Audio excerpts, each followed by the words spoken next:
السلام علیکم ورحمۃ اللہ وبرکاتہ۔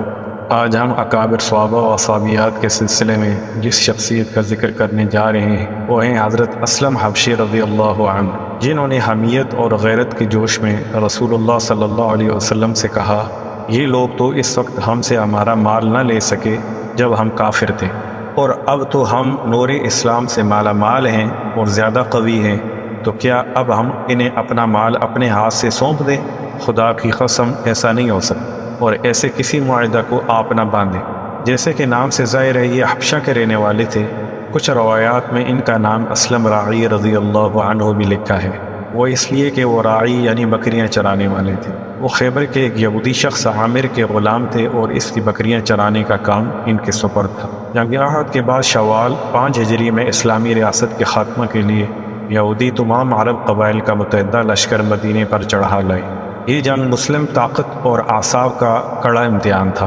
اس سے پہلے اگرچہ بدر اور احد کی جنگیں اپنی جگہ انتہائی سخت تھیں، لیکن امتحان کا وقت کم تھا اور جو کچھ ہوا تھا وہ صرف ایک دن میں ہی ہو گیا تھا۔ لیکن اب کی بار وقت بھی طویل تھا اور مقابلے میں صرف قریش مکہ نہیں بلکہ بہت سے مشرکین عناصر تھے۔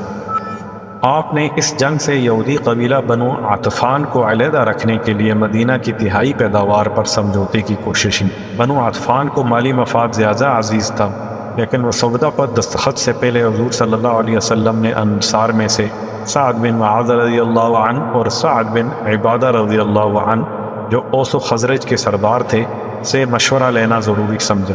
انہوں نے حمیت اور غیرت کے جوش میں رسول اللہ صلی اللہ علیہ وسلم سے کہا، یہ لوگ تو اس وقت ہم سے ہمارا مال نہ لے سکے جب ہم کافر تھے، اور اب تو ہم نور اسلام سے مالا مال ہیں اور زیادہ قوی ہیں، تو کیا اب ہم انہیں اپنا مال اپنے ہاتھ سے سونپ دیں؟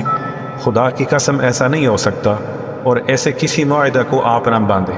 حضور اکرم صلی اللہ علیہ وسلم ان کا یہ جواب سن کر بہت خوش ہوئے، اور وہ تحریر آپ صلی اللہ علیہ وسلم نے حضرت معاذ رضی اللہ عنہ کو دی کہ وہ اس کو خود چاک کر دیں۔ حضور صلی اللہ علیہ وسلم بنو عطفان کے ساتھ مصالحتی معاہدہ کی جو راہ سوچی تھی وہ اس وجہ سے تھی کہ کہیں انصار مدینہ یہ محسوس نہ کریں کہ ان کے سر ناقابل برداشت مصیبت آ پڑی، اور آپ صلی اللہ علیہ وسلم نے چاہا کہ ان کی طرف سے کسی ایسے اظہار سے پہلے ہی کوئی حل نکال لیا جائے، مگر اوس و خزرج کے سرداروں نے مضبوطی دکھائی اور یوں آپ صلی اللہ علیہ وسلم مطمئن ہو۔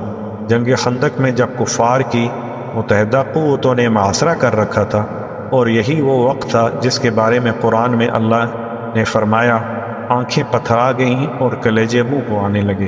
تب حضرت جبرائیل علیہ السلام نے راتوں کو رسول اللہ صلی اللہ علیہ وسلم کو خوشخبری سنائی کہ معاصرین ناکام و نامراد واپس چلے جائیں گے اور اللہ کے طوفانی لشکر عن قریب ان پر چھوڑ دیے جائیں۔ پھر آنظر صلی اللہ علیہ وسلم نے یہ خوشخبری اپنے اصحاب رضی اللہ عنہ کو بھی سنائی اور آسمان کی طرف ہاتھ اٹھایا کہ اظہار تشکر کے لیے بار بار شکراً اشکرا کے الفاظ دہرائے۔ 6 ہجری میں صلح حدیبیہ کا واقعہ ہوا، اور یوں قریش سے مصالحتی معاہدہ کر کے آپ صلی اللہ علیہ وسلم نے مسلمانوں کو ایک بہت بڑے حریف سے فارغ کر دیا۔ حدیبیہ کے معاہدہ کے بعد آپ صلی اللہ علیہ وسلم واپس مدینہ آئے اور چند روز قیام کے بعد 7 ہجری میں خیبر کو روانہ ہوئے۔ خیبر اب تک اسلامی ریاست کے لیے ایک نہایت فعال جنگی سازشوں کا اڈہ بنا ہوا تھا۔ جنگ احزاب میں انہوں نے نہایت مکاری کے ساتھ مسلمانوں کے لیے بڑی تشویشناک صورتحال پیدا کر دی تھی۔ مدینہ میں آپ صلی اللہ علیہ وسلم صبا بن عرفتہ رضی اللہ عنہ کو قائم مقام بنا کر 1400 صحابہ کے ساتھ خیبر کی طرف روانہ ہوئے۔ رجی کے مقام پر پڑاؤ ڈالا۔ خیبر والوں نے جب مسلم افواج کو اپنے سامنے دیکھا تو بھاگ کر اپنے قلعوں میں پناہ گزین ہو۔ سب سے پہلے قلعہ مضاء پر حملہ کیا گیا۔ ان قلعوں کے اندر یہودیوں نے مزاحمت کے لیے طویل عرصے کی منصوبہ بندی کی ہوئی۔ حضرت اسلم حبشی رضی اللہ عنہ اس حملے کے وقت قلعہ کے باہر اپنے یہودی آقا کی بکریاں چرا رہے تھے۔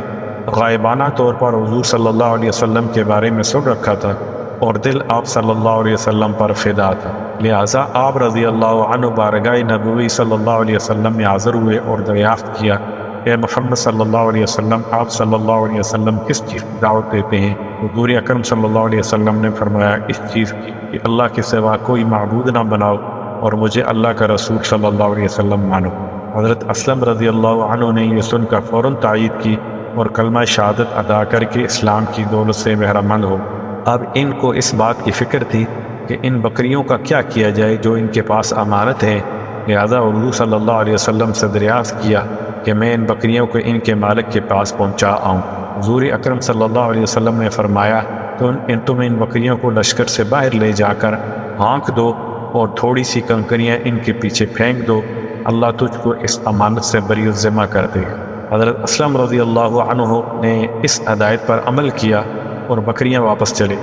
اب جب لڑائی شروع ہوئی تو حضرت اسلم رضی اللہ عنہ نے مسلمان فوجیوں کے ساتھ مل کر جنگ کا ارادہ کیا۔ پھر انہوں نے حضور صلی اللہ علیہ وسلم سے دریافت کیا اگر میں اس جنگ میں مارا جاؤں آخرت میں میرا کیا بنے گا؟ حضور صلی اللہ علیہ وسلم نے انہیں جنت کی خوشخبری سنائی۔ اب حضرت اسلم رضی اللہ عنہ نے میدان جنگ کا رخ کیا اور مردانہ وار شجاعت کے جوہر دکھائے اور شہید ہو گئے۔ حضور اکرم صلی اللہ علیہ وسلم نے ان کی شہادت کی خبر سنی تو فرمایا اس نے تھوڑا عمل کیا اور کثیر اجر پایا۔ پھر ان کی لاش ایک خیمہ میں رکھ دی گئی۔ حضور صلی اللہ علیہ وسلم ان کی لاش کو دیکھنے خیمہ میں گئے اور فوراً پلٹ آئے اور فرمایا اللہ نے بندہ حبشی کو عزت و اکرام کے ساتھ جنت میں پہنچا دیا ہے۔ میں نے دیکھا کہ وہ عورتیں اس کے سامنے بیٹھی ہیں۔ اللہ کی قدرت کہ ایک حبشی چروائے کو یہ سعادت حاصل کہ اگرچہ ایک وقت کی نماز بھی وہ نہ پڑھ سکے لیکن اجر عظیم حاصل کیا اور جنت کے وارث بنا دیے گئے۔ اللہ ان سے راضی اور وہ اللہ سے خوش۔